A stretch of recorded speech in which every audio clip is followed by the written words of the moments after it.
Assistam nesse vídeo o pastor Billy Graham pregando o evangelista e a segunda vinda de Cristo. Que Deus continue te abençoando.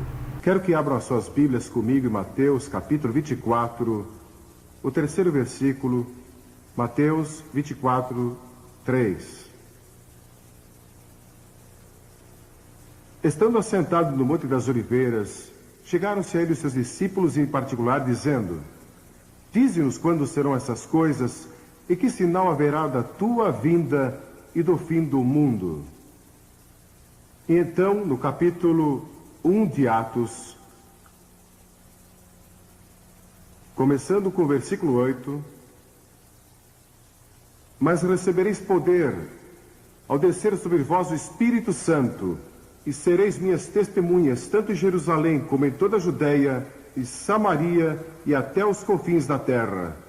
Ditas estas palavras, foi Jesus elevado às alturas, e uma nuvem o encobriu dos seus olhos. Eu creio que foi uma nuvem de anjos. Anjos anunciaram o seu nascimento, e creio que anjos o escoltaram de volta ao Pai. E estando eles com os olhos fitos no céu, provavelmente com lágrimas nos seus olhos, eis que dois varões vestidos de branco se puseram ao lado deles e disseram: Por que estáis olhando para as alturas? Este mesmo Jesus que dentre vós foi assunto ao céu, há de vir da mesma maneira como ouvistes subir para o céu. Que gloriosa promessa e esperança isto é para nós neste período da história. Sabem, quase todas as igrejas que eu conheço ensinam que Jesus vai voltar outra vez. E o mundo secular de hoje, os jornais seculares, estão falando sobre Armagedon. A revista Time disse no outro dia que a maior preocupação na vida de todo o povo americano é o vindouro apocalipse. Estão usando a linguagem da Bíblia, estão usando a linguagem do julgamento, estão usando a linguagem do livro da Revelação para descrever as coisas que estão acontecendo hoje. E vocês sabiam que as outras grandes religiões do mundo ensinam que alguém está para vir um dia destes? Uma declaração doutrinária judaica, elaborada pelos miodésios, proclama uma firme crença na vinda do Messias. Os hindus, que creem em 10 reencarnações do Deus Vishnu, dizem que 9 já aconteceram e a 10ª virá no fim dos tempos, quando ele virá como um herói conquistador. O budismo aguarda uma futura encarnação de Buda.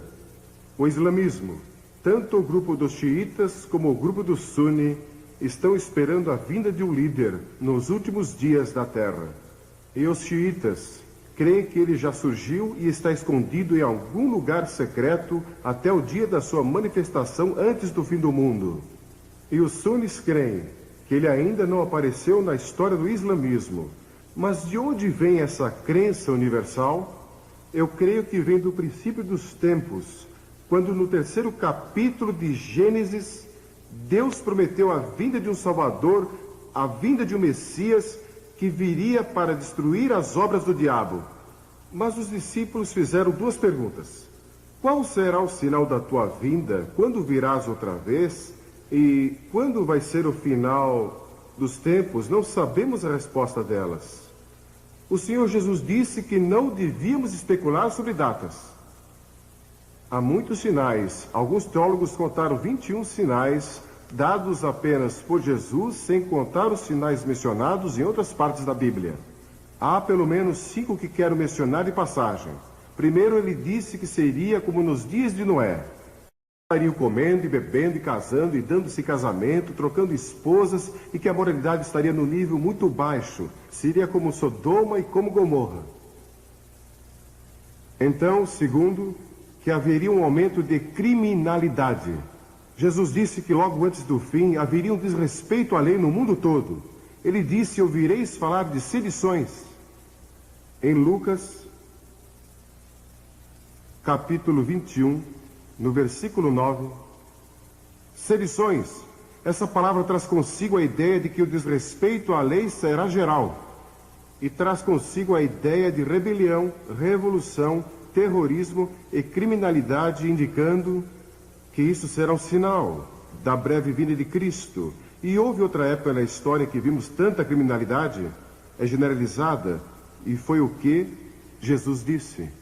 Então ele disse que guerras e revoluções aumentariam, ouvireis de guerras e rumores de guerras. Richard Nixon, o ex-presidente Nixon, esteve em Moscou há pouco tempo com o Sr. Gorbachev. Pode imaginar isso? E estão falando sobre paz. Eu peço a Deus que ele chegue a uma solução e que as superpotências possam se unir e trazer pelo menos um período temporário de paz e que paremos de construir todas essas bombas e paremos de construir todos esses armamentos que podem destruir a humanidade. Sou a favor da destruição de todas as armas, de destruição em massa.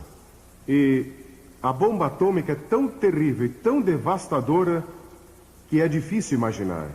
E vocês sabiam que na América fundaram uma revista no começo deste século, chamado Século Cristão? Mais pessoas foram mortas e mais pessoas morreram de fome neste século do que em qualquer outro na história. E a Bíblia também diz que o conhecimento e as viagens se multiplicarão. Sabe com que rapidez podíamos viajar até o ano de 1840? Tão rápido quanto um cavalo podia até 1840. E nestes poucos anos, conseguimos viajar pelo céu a quase 30 mil quilômetros por hora. Pense nisso. Ele também disse que haveriam enganadores e zombadores. Disse que muitos falsos profetas se levantariam dizendo ser o Cristo. Você sabia que só em Los Angeles dizem que há mais de 400 que proclamam ser Jesus Cristo? Estão no lugar certo, Los Angeles. Seitas surgirão, feitiçaria florescerá, falsos mestres se infiltrarão na igreja, a Bíblia será objeto de ataques. O diabo quer que duvidemos da Bíblia, e se ele conseguir nos desviar, por pouco que seja, das Escrituras, ele terá ganho uma grande vitória, porque a Bíblia é nossa autoridade. Jamais permita que alguém o desvie deste livro, e creia nele, de capa a capa.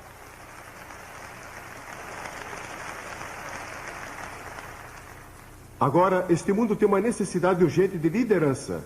Quem vai acabar com o mal? Quem vai trazer paz a este mundo? A Bíblia diz que pessoas falarão de paz, paz, paz, quando não há paz. Nunca ouvi falar ou li de um momento na história em que a palavra paz foi usada com tanta frequência. Outro sinal que Jesus está para voltar. Um diplomata europeu disse algum tempo atrás que se o diabo pudesse resolver os problemas do mundo, ele seguiria o diabo. E alguns deles já estão seguindo o diabo. Uma menininha estava observando um velho relógio quando devia dar 12 badaladas, e alguma coisa estava errada e deu 13 badaladas. Ela correu para a mãe e disse: "Mamãe, é mais tarde do que nunca foi antes." Bem, quero lhes dizer, é mais tarde do que jamais foi antes. Nunca foi tão tarde antes, mas quero dizer outra coisa. Deus tem um plano. Deus tem um plano. Ele não abandonou este planeta para vaguear pelo espaço como um robô perdido. Filósofos seculares estão perguntando o que é a história afinal, por que o homem está sobre a Terra, para onde está indo? Alguns dizem que a história é como uma mosca bêbada com as patas sujas, de tinta fresca, cambaleando através de uma folha de papel. As pegadas não levam a lugar nenhum e não tem qualquer sentido ou nexo. A moderna filosofia hedonista foi descrita como um homem cego, numa sala sem janelas, procurando um gato preto que não está lá. E isto descreve alguns dos nossos atuais. Não tem qualquer ideia do que está acontecendo. Não consegue discernir de forma alguma que Deus tem um propósito. O grande ensino da Bíblia é que Deus não abandonou o mundo. Ele tem um plano. E seu plano é que Jesus Cristo vai voltar e trazer paz e justiça ao nosso mundo. Mas até lá, você e eu temos uma tarefa a cumprir. Nosso Senhor disse: ocupem-se, sejam fiéis até que eu venha. E ele também disse que o evangelho do reino será pregado a todas as nações e então virá o fim. O evangelho vai ser pregado a todo o mundo. E no mundo sem esperança, devemos deixar Amsterdã como uma mensagem de esperança. A Bíblia diz que somos salvos e mantidos pela esperança, e a esperança não confunde. A Bíblia ensina que ele vai voltar entre nuvens, e todo olho o verá. E para nós que o conhecemos como nosso Salvador, vai ser um momento glorioso e emocionante quando Jesus voltar outra vez. E ele vai nos levar consigo, se cremos nele, e seremos arrebatados. E muitas coisas vão acontecer, mas não vamos falar nisso aqui. Mas para aqueles que rejeitaram, aqueles que rejeitaram Jesus Cristo, vai haver choro e pranto e ranger de dentes. Porque a Bíblia ensina que o inferno existe. Nós não gostamos de pregar sobre isso, nem falar sobre isso, mas está na Bíblia, e Jesus falou mais sobre isso que qualquer outro. E se formos fiéis à Bíblia, pregaremos sobre o inferno e o julgamento, avisando o povo. E uma razão porque há tanto pecado no mundo hoje, é porque o homem perdeu o medo de que existe um inferno. Devemos ajudar os necessitados, os pobres e oprimidos. Devemos lutar por justiça social. Mas nossa tarefa primordial é proclamar o evangelho da redenção centralizado na cruz e na ressurreição. Pela primeira vez na história, temos a possibilidade de alcançar todas as nações com o evangelho de Cristo. Estão sendo alcançadas hoje, todas, praticamente pelo rádio. O Dr. Pofride estava falando comigo hoje. Ele é o fundador e diretor da Rádio Transmundial, e ele declarou que não há um lugar neste planeta hoje que não possa receber o Evangelho. Isso nunca aconteceu antes, mas Jesus profetizou isso, e logo será levado via satélite pela televisão a todas as nações do mundo. Vivemos na época entre a primeira e a segunda vinda de Cristo, e sua segunda vinda se aproxima. Nós cremos, não sei quando será. Só Deus sabe isso. Mas é um fato incrível que Deus confiou a pessoas como você e eu, pecadores redimidos, a responsabilidade de cumprir aqui seu propósito divino. Por que não fez ele mesmo? Por que não usou os anjos? Por que confiou isso a nós? Eu não sei. Este é um dos mistérios mais profundos da soberania de Deus. Ele escolheu dar a nós o privilégio, o alto e santo privilégio, de proclamar sua mensagem do Evangelho do Reino. Já fui convidado a fazer muitas outras coisas da minha vida. Fui convidado a ser um embaixador, a ser um membro de gabinete, a ser ator de cinema e muitas outras coisas. Mas a minha resposta a esses convites é sempre a mesma. Deus me chamou para pregar o Evangelho, e eu não farei outra coisa enquanto viver além de pregar o Evangelho.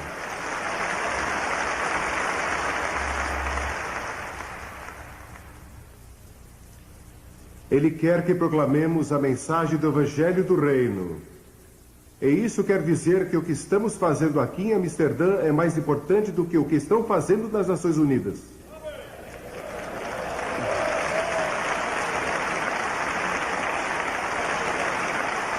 O que a igreja faz com o Evangelho tem mais significado do que as decisões feitas na Casa Branca, ou no Kremlin, ou em Londres, ou em Nairobi, ou qualquer outro lugar. Depois que o Evangelho do Reino for pregado em todas as nações, Jesus disse, então virá o fim. Não podemos estabelecer datas, mas eu creio que quando terminarmos a tarefa de evangelizar o mundo, não cristianizar o mundo, o mundo nunca vai ser cristianizado. Não há promessa nas Escrituras de que o mundo todo vai se voltar para Cristo. Mas quando evangelizarmos, isso tem algo a ver com a segunda vinda de Cristo. Eu não entendo, mas isso me assombra. É difícil para mim acreditar que Deus confiou tal responsabilidade a nós. E estamos mais próximos de completar essa tarefa do que qualquer outra geração. Para a igreja de Filadélfia, ele escreveu, Conheço as tuas obras, eis que tenho posto diante de ti uma porta aberta, a qual ninguém pode fechar. Quero dizer que não há uma porta fechada no mundo que possa permanecer fechada quando Deus resolve abri-la. E não quero dizer que ele a abre para missionários, não digo que ele vai abri-la para que alguns de nós ocidentais vamos pregar e ensinar, ou vocês de outros países. Deus tem sua própria maneira de fazê-lo. Em todas as nações do mundo, eu estava falando com um homem de Nepal, e ele estava me contando sua experiência. Não vou mencionar outros países aqui, porque é um assunto muito delicado e eles podem ter problemas quando voltarem. Precisamos orar por essas pessoas. Mas a palavra de Deus não está presa. Este mundo pecador está às portas do julgamento e do anticristo. Mas Deus nos deu boas novas para proclamar ao mundo. Para estes últimos dias, Ele nos deu poder espiritual e os recursos para levar o Evangelho ao mundo todo.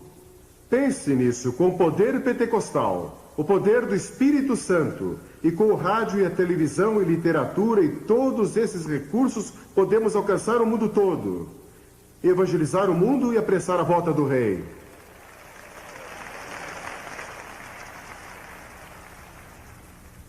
Se você não rededicou sua vida e seu ministério a Cristo durante estes dias em Amsterdã, eu oro que o faça hoje. Visto que todas estas coisas serão assim desfeitas, deveis ser tais como os que vivem em santo procedimento. Para o evangelista, vai ser uma vida perigosa. Vai ser uma vida solitária para vocês e suas famílias, em muitas áreas. Vai ser uma vida quebrantada, um evangelista chora pelos perdidos. Talvez tenha que viver em fraqueza, como muitos evangelistas. Muitos evangelistas que são fiéis a Deus, nunca foram muito saudáveis. Mas Deus sempre os sustenta. Eu olho para alguns aqui que são fortes e saudáveis, e vocês podem até dormir de pé, encostados a um poste. Eu daria tudo para ser como vocês. Não sou assim. Nunca fui uma pessoa muito forte. Minha esposa é forte. É mesmo.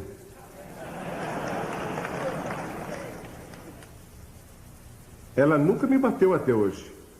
Eu nunca bati nela. Acho que ela sentiu vontade muitas vezes. E com muita razão. Mas eu creio que estamos vivendo no último período da história. E a próxima fase da história vai ser a era do reino de Deus. Agora Deus pode reinar em nossos corações e seu reino está dentro de nós. Mas vai chegar o dia em que ele vai reinar em todo o mundo. O futuro líder deste mundo é Jesus Cristo. Ele vai governar o mundo. E nós vamos ter paz e vamos ter justiça e vai haver comida que chega para todos e ninguém vai passar fome e também vai haver justiça para todos. Eu não sei as respostas a muitos dos problemas políticos deste mundo. Eu oro pelas pessoas. Em todos esses países, visitei tantos deles, preguei ali. Agora estão em guerra e tumulto e rebelião. Li sobre um país onde dizem que 200.000 pessoas foram assassinadas desde janeiro. Mas ouvimos tão pouco sobre isso, porque as câmeras estão em outro lugar. Mas estão sofrendo em todo o mundo. Mas cada vez que você ganha alguém para Cristo, está apressando a volta do Rei. Um dia a Bíblia diz, veremos o Filho do Homem voltando entre as nuvens do céu com grande poder e grande glória. E fiquem sabendo que não há poder militar neste mundo, nem bomba atômica ou de hidrogênio que possa enfrentá-lo quando ele vier.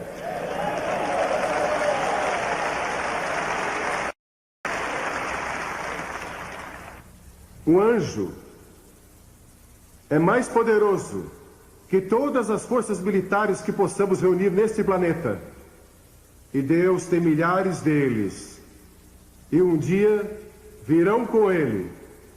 Eu ouço os 4 cavaleiros, estão a caminho. Esses 4 cavaleiros, posso ouvi-los galopando. Escrevi um livro sobre isso há alguns anos. E vocês sabiam, isso é interessante, esse livro foi impresso na União Soviética, com a permissão das autoridades. Mas os 4 cavaleiros vêm vindo e Jesus está para voltar, e Jesus vai reinar.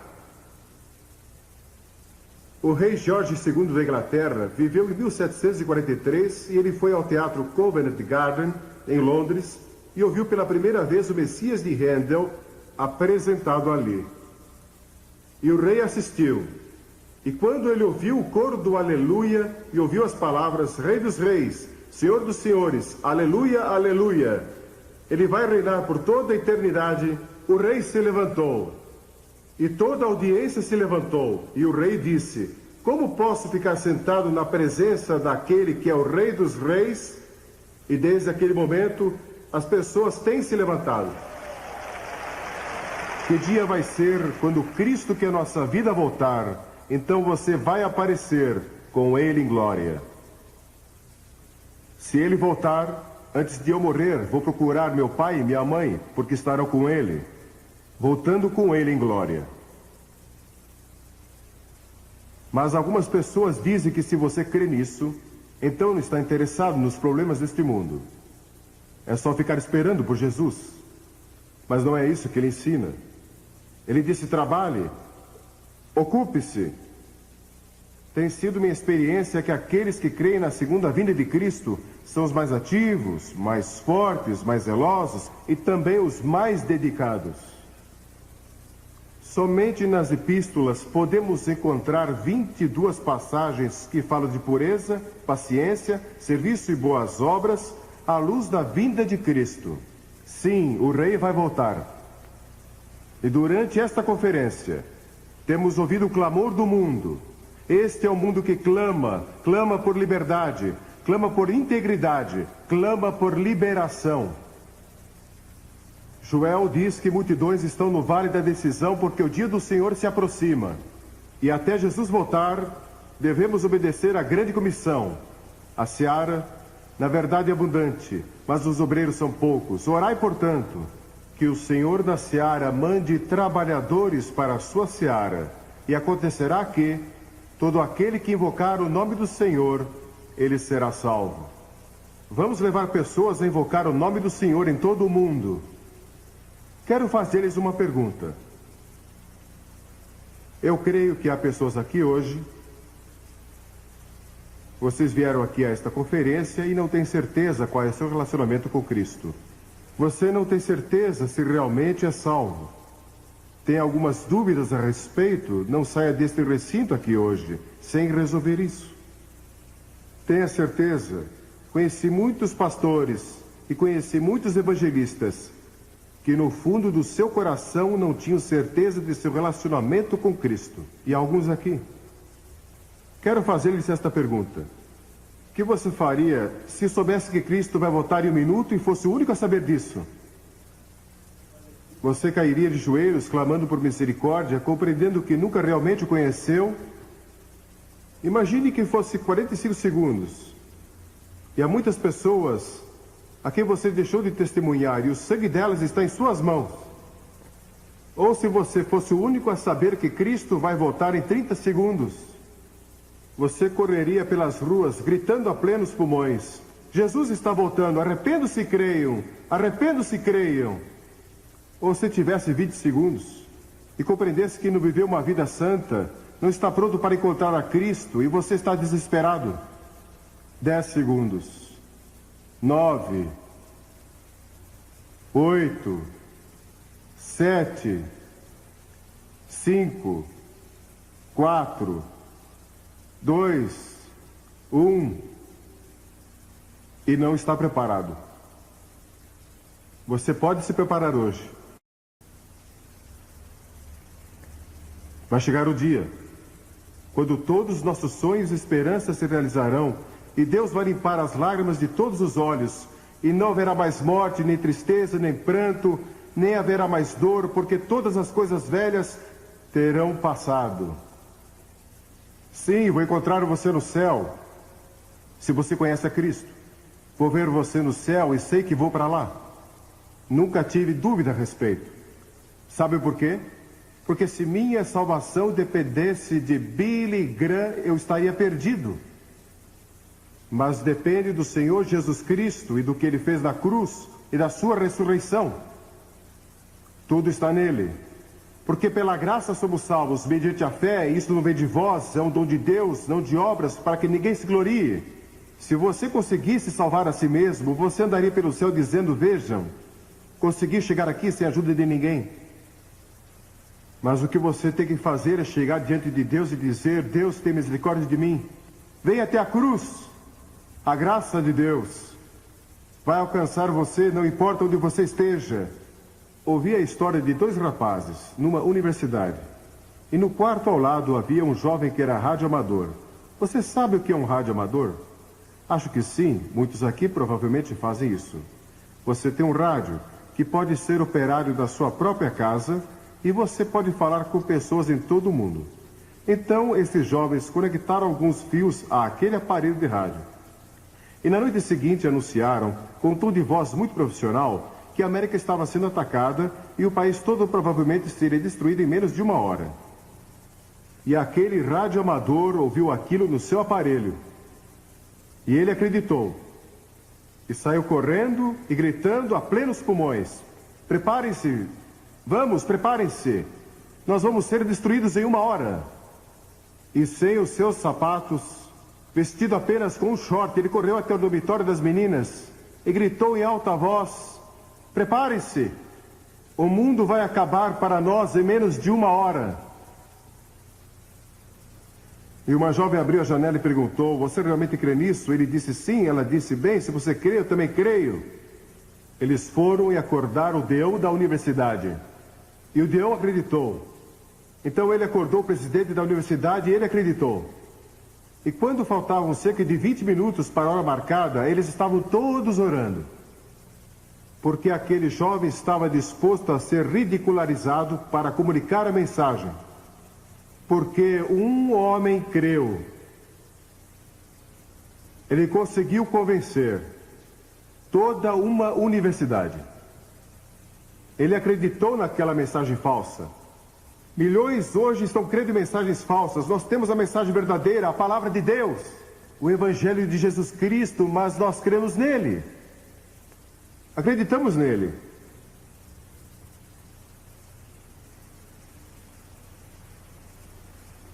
Antes de regressar para casa, seu primeiro passo deveria ser rededicação e consagração. Quando D.L. Moody visitou a Inglaterra, ele conheceu Henry Varley, um açougueiro convertido. Um dia Varley lhe disse, Moody, o mundo ainda está para ver o que Deus pode fazer com um homem totalmente consagrado a Jesus Cristo. E Moody pensou naquilo por um momento.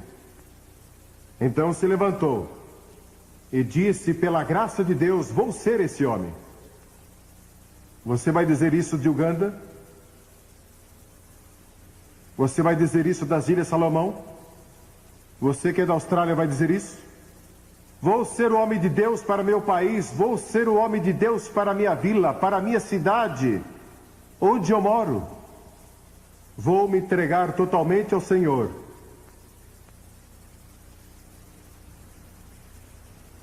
Você já fez isso? Vou pedir que todos curvem a cabeça em oração.